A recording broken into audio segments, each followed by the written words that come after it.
Hi hello ನಮಸ್ತೆ ಜಿ ಕನ್ನಡ ನ್ಯೂಸ್ಗೆ ಸ್ವಾಗತ.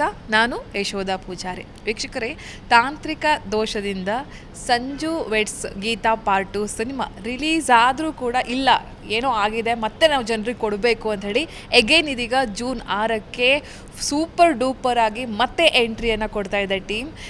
ಇವತ್ತು ಶಿವಣ್ಣನ ಆಶೀರ್ವಾದ ಕೂಡ ಸಿನಿಮಾಗೆ ಸಿಕ್ಕಿದೆ. ನನ್ನ ಜೊತೆ ಈ ಸಿನಿಮಾದ ಪ್ರೊಡ್ಯೂಸರ್ ಇದ್ದಾರೆ, ಅವ್ರನ್ನ ಮಾತನಾಡಿಸ್ತಾ ಹೋಗ್ತೀನಿ. ಸರ್ ನಮಸ್ತೆ.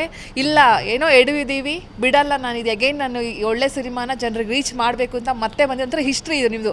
ಸಂಜು ವೆಡ್ಸ್ ಗೀತಾ ಪಾರ್ಟ್ 2 ಮಾಡಿದ್ದು ಒಂಥರ ಹಿಸ್ಟ್ರಿ, ಯಾರೂ ಮಾಡದಂಥ ಒಂದು ಪ್ರಯತ್ನನ ಮಾಡಿದ್ರಿ. ಶಿವಣ್ಣನ ಆಶೀರ್ವಾದ ಈ ಸಿನಿಮಾಗೆ ಇವತ್ತು ಸಿಕ್ಕಿದೆ, ಮತ್ತೆಲ್ಲವೂ ಕೂಡ ಸೂಪರ್ ಆಗಿರುತ್ತೆ ಅಂತ ಅನಿಸ್ತಾ ಇದೆ. ಸರ್ ನಿಮ್ಮ ಮೊದಲ ರಿಯಾಕ್ಷನ್? ಇದು ಆ್ಯಕ್ಚುಲಿ ಟೆಕ್ನಿಕಲ್ ಪ್ರಾಬ್ಲಮ್ ಅಲ್ಲ. ಏನಾಯಿತು, ನಾವು 10th ಸಿನಿಮಾ ರಿಲೀಸ್ ಮಾಡಲಿಕ್ಕೆ ಎಲ್ಲ ಪ್ಲ್ಯಾನ್ ಮಾಡ್ಕೊಂಡು ಅದ್ದೂರಿ ಪ್ರಚಾರ ಮಾಡಿ ಎಲ್ಲ ರೆಡಿ ಇತ್ತು. 7th ಹೈದರಾಬಾದಿಂದ ಒಬ್ಬರು ನನಗೆ ಸಂಬಂಧ ಇಲ್ಲರೋ ಒಬ್ಬ ವ್ಯಕ್ತಿ ರಾಮರಾವ್ ಅಂತ, ಅವ್ನು ಸ್ಟೇ ತರ್ತಾನೆ. ನನಗೆ 7ನೇ ತಾರೀಕು ಮಧ್ಯಾಹ್ನ 3 ಗಂಟೆಗೆ ಸ್ಟೇ ಕಾಪಿ ಸಿಗುತ್ತೆ. ಅಲ್ಲೇನಾಗುತ್ತೆ, ಪೋಸ್ಟಲ್ಲಿ ನಾಗಶೇಖರ್ ಮೂವೀಸ್ ಅಂತ ಹಾಕಿರ್ತೀವಿ. ನಾಗಶೇಖರ್ ಮೂವೀಸ್ ಅಂತ ಗೊತ್ತಲ್ಲ ನಿಮ್ಗೆ, ಏನಕ್ಕೆ ಹಾಕ್ತೀವಿ ಅಂತಂದರೆ ದೊಡ್ಡ ದೊಡ್ಡ ಡೈರೆಕ್ಟರ್ಗಳ ನೇಮ್ ಹಾಕಿದ್ರೆ ಆ ನೇಮಿಂದ ಆಡಿಯನ್ಸ್ ಅಟ್ರಾಕ್ಟ್ ಮಾಡುವಂಥ ಉದ್ದೇಶದಿಂದ ಹಾಕಿರ್ತೀವಿ. ಎನಿವೆ ನಾಗಶೇಖರ್ ಒಳ್ಳೆ ಡೈರೆಕ್ಟ್ರು. ಇದೇನಾಗಿ ಆಯಿತು ವಿಚಾರ, ಅವರು ಯಾವಾಗ ಸ್ಟೇ ತರ್ತಾರೆ, ತಂದ ತಕ್ಷಣ ನಾನು ಇಮ್ಮಿಡಿಯೇಟಾಗಿ ನಮ್ಮ ಲಾಯರಿಗೆ ಕಳಿಸ್ತೀನಿ. ಇದಕ್ಕೆ ಇಮ್ಮಿಡಿಯೇಟಾಗೂ ಸ್ಟೇ ವೆಕೇಟ್ ಮಾಡಿಸ್ಬೇಕು. ಇನ್ನು 3 days ಇದೆ ಅಂದರೆ 7th ಬಂತು ಅಂದರೆ ನಮ್ಗೆ 10th ರಿಲೀಸ್ 2 days ಅಷ್ಟೇ. ಇಮ್ಮಿಡಿಯೇಟಾಗಿ 8th ಬೆಳಗ್ಗೆ ಅರ್ಲಿ ಮಾರ್ನಿಂಗ್ ಓಡ್ತೀವಿ. ಹೋದಾಗ ಅಲ್ಲಿ ಹೋಗಿ ನಮ್ಮದು ಡಾಕ್ಯುಮೆಂಟ್ಸ್ ಎಲ್ಲ ಕೊಟ್ಟು, ಈ ಸಿನಿಮಾ ಓನ್ಲಿ ನಾಗಶೇಖರ್ ಡೈರೆಕ್ಷನ್ನು, ನಾಗಶೇಖರ್ದು ಯಾವುದೇ ರೀತಿ ಇದಕ್ಕೆ ಪಾರ್ಟ್ನರ್ಶಿಪ್ ಇಲ್ಲ, ನಂದು ಈ ಸಿನಿಮಾಕ್ಕೆ ನಾನು ಪವಿತ್ರ ಮೂವೀಸ್ಗೆ ನಾನೇ ಪ್ರೊಡ್ಯೂಸರು ಅಂತೆಲ್ಲ ಕನ್ವಿನ್ಸ್ ಮಾಡ್ತೀವಿ. ಕನ್ವಿನ್ಸ್ ಆಗ್ತಾರೆ ಜಡ್ಜು. ಕನ್ವಿನ್ಸ್ ಆಗಿಬಿಟ್ಟಾದಾಗ ಹೇಳ್ತಾರೆ, ನೋಡಿ ಇದು ಆಲ್ರೆಡಿ ರಿಕವರಿ ಸೂಟ್ ಹಾಕಿರೋದ್ರಿಂದ ಇಲ್ಲ ನೀವು ನಾಗಶೇಖರ್ ಕರೆಸ್ಬೇಕು. ನಾಗಶೇಖರ್ ಕರೆಸಿ ಅವರು ಏನೋ ರಿಕವರಿ ಸೂಟ್ಗೆ 45 ಲಕ್ಷ ಕೋರ್ಟ್ ಫೀಸ್ ಕಟ್ಟಿದ್ದಾರೆ. ಹಂಗಾಗಿ ನಾಗಶೇಖರ್ ಕರೆಸಿದ್ರೆ 4 ಕೋಟಿ ಕ್ಲೇಮ್ ಮಾಡಿದ್ದಾರೆ. ಅದನ್ನು ನಾಗಶೇಖರ್ ಕ್ಯಾಶ್ ಡಿಪಾಸಿಟ್ ಮಾಡಬೇಕು, ಹಂಗಿದ್ರೆ ಸ್ಟೇ ವೆಕೇಟ್ ಮಾಡಿಕೊಡ್ತೀನಿ ಅಂತ. ನಾನು ಕೇಳ್ತೀನಿ, ಅಲ್ಲ ಮೇಡಮ್, ನಮಗೆ ಈಗ ಸಮಸ್ಯೆ ಆಗಿರೋದು, ನನಗೆ ನಾನು ಕೋಟಿಗಟ್ಟಲೆ ಬಂಡವಾಳ ಹಾಕಿದ್ದೀನಿ, ಈ ನಾಗಶೇಖರ್ ಕರ್ಸೋಕ್ಕೆ ಮತ್ತೆ ಲೇಟ್ ಆಗುತ್ತೆ, ದಯವಿಟ್ಟು ನಾನು ನಿರ್ಮಾಪಕ ಅಂತ ನಿಮ್ಗೆ ಮನವರಿಕೆ ಆಗಿದೆಯಲ್ಲ, ಸ್ಟೇ ವೆಕೇಟ್ ಮಾಡಿಕೊಡಿ. ಎಲ್ಲ ಕಡೆ ಪಬ್ಲಿಸಿಟಿ ಮಾಡಿದ್ದೀವಿ, ಪಬ್ಲಿಸಿಟಿಗೆ ಸುಮಾರು 1.5-2 ಕೋಟಿ ಖರ್ಚು ಮಾಡಿದ್ದೀನಿ, ದಯವಿಟ್ಟು ಅವಕಾಶ ಮಾಡಿಕೊಡಿ ಅಂತ ಕೇಳಿದಾಗ ಪಾಪ ಅವರು ತುಂಬ ಒಳ್ಳೆಯವರು ಮೇಡಮ್ಮು ಜಡ್ಜಿಯವರು. ಅವ್ರಿಗೇನು ಅನಿಸುತ್ತೋ ಗೊತ್ತಿಲ್ಲ, ಅವ್ರಿಗೆ ರಿಯಲೈಸ್ ಆಗುತ್ತೆ ಪಾಪ ನೋಡಿ ಡಾಕ್ಯುಮೆಂಟ್ಸು. ಸರಿ, ಹಂಗೆ ನಿಮ್ಗೆ ಒಂದು ಆಪ್ಷನ್ ಕೊಡ್ತೀನಿ, ಸರಿ ನೀವು ಯಾವುದಾದ್ರೂ ಇದು ರೂಲ್ ಆ್ಯಕ್ಚುಲಿ ಒಂದು 4 ಕೋಟಿ ವರ್ತು ಪ್ರಾಪರ್ಟಿನ ನೀವು ಪ್ಲೆಜ್ ಮಾಡಿದ್ರೆ ಅದನ್ನು ಕೇಸ್ ತೀರ್ಮಾನವರೆಗೂ ಹಂಗೆ ಇಟ್ಟಿರ್ತೀವಿ. ಪ್ರಾಪರ್ಟಿನ ಕೇಸ್ ತೀರ್ಮಾನ ಆದಮೇಲೆ ನೀವು ವಾಪಸ್ ಬಿಡಿಸ್ಕೋಬೋದು ಅಂತಾರೆ. ಹಾಗೆ ನಾನು ಬ್ಯಾಂಗ್ಳೂರಿಂದ ಪ್ರಾಪರ್ಟಿ ತರಿಸ್ಕೊಂಡು ಪೇಪರ್ ತರಿಸಿ ಅವರಿಗೆಲ್ಲ ಕೊಟ್ಟು ಅದು ವೆರಿಫಿಕೇಷನ್ ಮಾಡಿ ನನಗೆ ಹೆಚ್ಚು ಕಡಿಮೆ ಆದ ನನಗೆ ಸ್ಟೇ ವೆಕೇಟ್ ಆಗೋದು 10th ನಮಗೆ ಸಂಜೆ ಒಂದು 8 ಗಂಟೆ ಆಗುತ್ತೆ ವೆಕೇಟ್ ಆಗಿ ಕಾಪಿ ಕೈ ಸಿಗೋಷ್ಟೊತ್ತಿಗೆ. ಸೊ ನಮ್ಗೆ ಗೊತ್ತಾಗ್ತಿದೆ ಯಾಕೋ ಎಡವಟ್ ಆಗುತ್ತೆ ಅಂದ್ಬಿಟ್ಟು 8th ನಾವು ಇಮಿಡಿಯೇಟಾಗಿ ಅಲ್ಲಿಂದನೇ ನಾನು ನಾಗಶೇಖರಿಗೆ ಫೋನ್ ಮಾಡಿ, ನಮ್ಮ ಹೀರೋ ಶ್ರೀನಾಥ್ ಕಿಟ್ಟಿರಿಗೆ ಫೋನ್ ಮಾಡಿ ಮಾತಾಡಿ, ಈ ಸಿನಿಮಾದ ಏನು ಮಾಡೋಕ್ಕಾಗಲ್ಲ, ಸ್ಟಾಪ್ ಮಾಡಿ. ಅಷ್ಟೊಂದು ನಂಗೆ ಜಡ್ಜ್ ಏನು ಇರುತ್ತೆ, ಸ್ಟೇ ವೆಕೇಟ್ ಮಾಡಿದ್ಮೇಲೆ ನಮ್ಮ ವಕೀಲರು ಏನು ಹೇಳ್ತಾರೆ, ನೋಡಿ ಇಲ್ಲಿ ಸ್ಟೇ ವೆಕೇಟ್ ಆಗುತ್ತೆ, ಅವ್ನು ಹೈಕೋರ್ಟ್ಗೆ ಹೋಗ್ತಾನೆ, ಹೈಕೋರ್ಟ್ಗೆ ಹೋಯ್ತು ಅಂದರೆ ಮತ್ತೆ ಅಲ್ಲಿ ಸ್ಟೇ ಸಿಕ್ಕರೆ ಪ್ರಾಬ್ಲಮ್ ಆಗುತ್ತೆ, ಯಾಕೆ ನಾಗಶೇಖರ್ ಮೇಲೆ ಕ್ಲೇಮ್ ಮಾಡ್ತಾನೆ ಅವನು. ಸೊ ಅವ್ರದ್ದು ಇಬ್ಬರದು ಅದೇನು ಏನು ಅಂತ ಗೊತ್ತಿಲ್ಲ ಡಿಸ್ಪ್ಯೂಟು, ಅದು ತೀರ್ಮಾನ ಮಾಡ್ಕೋಬೇಕಾಗುತ್ತೆ. ಅಂದಾಗ ನಮ್ಮ ಅಡ್ವೊಕೇಟ್ ಏನು ಹೇಳ್ತಾರೆ, ಎಲ್ಲ ಸೀನಿಯರ್ ಕೌನ್ಸಿಲ್ಗಳು, ನೀವು ಹೆಂಗಿರೋ 10th ರಿಲೀಸ್ ಮಾಡ್ತಿದ್ರಿ, ರೆಡಿ ಇತ್ತಲ್ವಾ, ನೆಕ್ಸ್ಟ್ ಡೇಟ್ 17th ಮಾಡಿಬಿಡಿ. ಒನ್ಸ್ ರಿಲೀಸ್ ಆದಮೇಲೆ ಹೈಕೋರ್ಟ್ ಸ್ಟೇ ಕೊಡಲ್ಲ, ಆಮೇಲೆ ನೀವೇನು ಪ್ಲಾನ್ ಮಾಡ್ತೀರಾ ಮಾಡ್ಕೊಳ್ಳಿ ಅಂತಾರೆ. ಆವಾಗ ನಾವು ಹಂಗೆ ಫೋನಲ್ಲಿ ಡಿಸ್ಕಸ್ ಮಾಡಿ ನಾನು ಹೇಳ್ತೀನಿ, ನಾಗಶೇಖರ್ ಬ್ರದರ್ ಒಂದು ಕೆಲಸ ಮಾಡೋಣ, ಈಗ ಸ್ಟಾಪ್ ಮಾಡಿಬಿಡೋಣ, 17ಕ್ಕೆ ರಿಲೀಸ್ ಮಾಡಿಬಿಡೋಣ, ಒಂದು 3 daysಗೆ ಅದು ಸ್ಟಾಪ್ ಮಾಡಿ.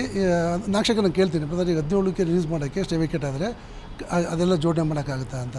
ಈಗ ಆಗೋದಿಲ್ಲ ಬ್ರದರ್, ಟೈಮ್ ಇಲ್ಲ, ಆಗೋದಿಲ್ಲ ಅಂತಾರೆ. ಸರಿ ಆಯಿತು ಬಿಡಿ ಅಂದ್ಬಿಟ್ಟು ಆವಾಗ ನಾವು ತೀರ್ಮಾನ ಮಾಡ್ಕೊಂಡು ಈಗ ಜಸ್ಟ್ ಟ್ರಯಲ್ ರಿಲೀಸ್ ಅಂತ ಬೇಡ, ಬರೀ 3 days ಅಷ್ಟೇ ಬಿಟ್ಟಿದ್ದೆವು, ಫ್ರೈಡೇ ಸ್ಯಾಟರ್ಡೇ ಸಂಡೇಗೆ ವೆಂಡರ್ ಮಾಡಿಸ್ತೀವಿ ಸಿನಿಮಾನ ಮಾಡಿಬಿಟ್ಟು. ಕೊನೆಗೆ ಬಂದು ನಾವು ಈಗ ಎಲ್ಲ ರೆಡಿ ಮಾಡಿ ಸ್ಟೇ ಅವ್ನು ಹೈಕೋರ್ಟ್ಗೆ ಹೋಗ್ತಾನೆ, ಹೋದಾಗ ಸ್ಟೇ ಒಂದು ಡಿಸ್ಮಿಸ್ ಆಗುತ್ತೆ, ರಾಮ್ರವ್ದು ಡಿಸ್ಮಿಸ್ ಆಗೋಗುತ್ತೆ.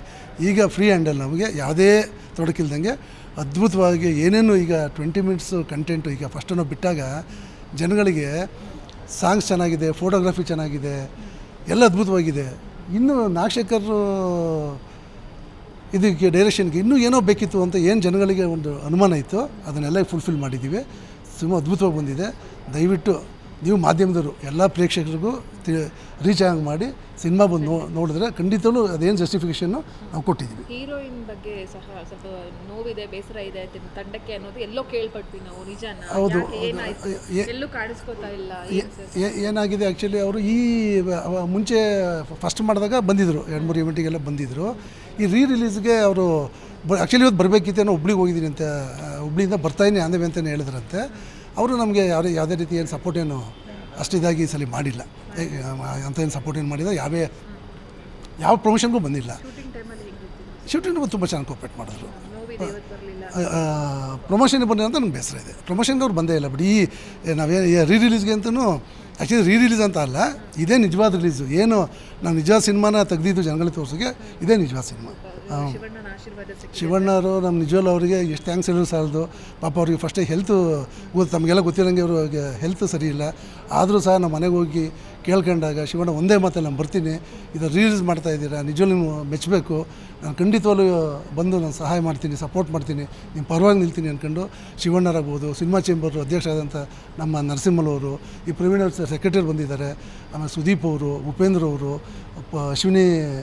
ಅಶ್ವಿನಿ ಪುನೀತ್ ರಾಜ್ಕುಮಾರ್ ಅವರು ಎಲ್ಲ ಆಲ್ಮೋಸ್ಟ್ ಎಲ್ಲ ಸಪೋರ್ಟ್ ಮಾಡಿದ್ದಾರೆ. ಎಲ್ಲ ಸಪೋರ್ಟ್ ಮಾಡಿದ್ದಾರೆ. ಸಾಕಷ್ಟು ಸವಾಲುಗಳನ್ನ ಎದುರಿಸಿದ್ದಾರೆ ಸರ್. ಇಲ್ಲ, ಇದು ರೀಚ್ ಮಾಡಬೇಕು, ಜನರು ಇದನ್ನು ಇಷ್ಟಪಡ್ತಾರೆ ಅಂತ. ಒಂಥರ ನಿರ್ಮಾಪಕರಿಗೆ ಹೆಂಗೆ ಅಂತ ಹೇಳಿದ್ರೆ ತುಂಬ ಸವಾಲುಗಳಿದೆ ಇವಾಗ. ಅದೆಲ್ಲವನ್ನು ಎದುರಿಸಿ ಅಗೇನ್ ಇಲ್ಲ ನಾನು ಮತ್ತೆ ಬರ್ತೀನಿ ಪುಟ್ಟದ್ದು ಹೇಳ್ತೀನಿ ಅಂತ ಇಷ್ಟೆಲ್ಲನೂ ಮುಗಿಸ್ಕೊಂಡು ಇವತ್ತು ಬಂದಿದ್ದೀರಾ.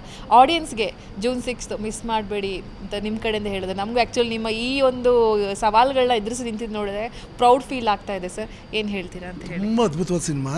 ಏನಕ್ಕೆ ನಾನು ಅಷ್ಟು ಇದಂದರೆ, ನಾನು ಕತೆಗೆ ಬೆಲೆ ಕೊಡೋದು, ಸುಮ್ಮನೆ ಈ ಡಾರ್ಕ್ ಶೇಡು, ಈ ಬ್ಲಡ್ ಶೇಡು ಅವನ್ನೆಲ್ಲ ಯಾವುದೂ ನಾವು ಇಷ್ಟಪಡಲ್ಲ. ಆಮೇಲೆ ನಮ್ಮ ಸಿನಿಮಾದಲ್ಲಿ ಹೆಂಗಿರುತ್ತೆ ಅಂತಂದರೆ, ನಾಗಶೇಖರ್ ಮೂವಿ ಎಸ್ಪೆಷಲಿ ನಂದು ಇದು ಫಸ್ಟ್ ಪ್ರೊಡಕ್ಷನ್ನು. ನಾಗಶೇಖರು ನಾವೆಲ್ಲ ಸುಮಾರು 30 ವರ್ಷದ ಫ್ರೆಂಡ್ಸು, ನಾವೆಲ್ಲ ಇಂಜಿನಿಯರಿಂಗ್ ಬ್ಯಾಚ್ಮೆಂಟ್ಸು. ನಾಗಶೇಖರ್ ಸಿನಿಮಾಗಳೆಲ್ಲ ನೋಡಿದ್ದೀನಿ, ಅದ್ಭುತವಾಗಿ ಮಾಡ್ತಾರೆ ನಾಗಶೇಖರ್. ಆಮೇಲೆ ನಮ್ಮಲ್ಲಿ ಯಾವುದೇ ವಲ್ಗರಿಟಿ ಇರೋಲ್ಲ, ಒಂದು ಎಕ್ಸ್ಪೋಸ್ ಇರೋಲ್ಲ. ಒಂದು ಚಿಕ್ಕ ಮಕ್ಕಳಿಂದ ವಯಸ್ಸಾದಂಥವ್ರು ಫ್ಯಾಮಿಲಿ ಕೂಡ ನೋಡೋಂಥ ಸಿನಿಮಾ ಮಾಡ್ತೀವಿ, ಒಂದು ಒಳ್ಳೆ ಮೆಸೇಜ್ ಕೊಡಬೇಕು ಅಂತ. ಹಾಗಾಗಿ ನಾವು ಸಿನಿಮಾಕ್ಕೆ ಯಾವುದರಲ್ಲೂ ಲೆಕ್ಕ ಇಡಲಿಲ್ಲ, ಏನನ್ನ ಫ್ರೀ ಹ್ಯಾಂಡ್ ಬಿಟ್ಟಿದ್ದೆ, ಏನು ಒಳ್ಳೆ ರೀಚ್ ಮಾಡಿ ಚೆನ್ನಾಗಿ ಮಾಡಿ ಅಂತಲೇ. ಮತ್ತು ನಮಗೆ ನೋಡಿ ಹೆಚ್ಚು ಕಡಿಮೆ ಇಲ್ಲಿ ಫಸ್ಟ್ ಟೈಮ್ ರಿಲೀಸ್ ಮಾಡಿದಾಗ 9 ಕಂಟ್ರಿಲಿ ನಮ್ಗೆ ಸ್ಕ್ರೀನಿಂಗ್ ಕೊಟ್ಟಿದ್ರು. US ಅಲ್ಲಿ 31 ಸ್ಕ್ರೀನಿಂಗ್ ಕೊಟ್ಟಿದ್ರು. ನಿಮಗೆಲ್ಲ ಗೊತ್ತಿರೋ ಸ್ಕ್ರೀನಿಂಗ್ ಕೊಡೋದು ಅಂತಂದರೆ ಭಾಳ ಕಷ್ಟ, ಆ ರೆಸಲ್ಯೂಷನ್ ಬೇಕು. ಅದೆಲ್ಲ ಥರನೂ ಮಾಡಿದ್ದೀವಿ, ಅದ್ಭುತವಾಗಿದೆ. ಕಥೆಯಂತೂ ಭಾಳ ಚೆನ್ನಾಗಿ ಬಂದಿದೆ.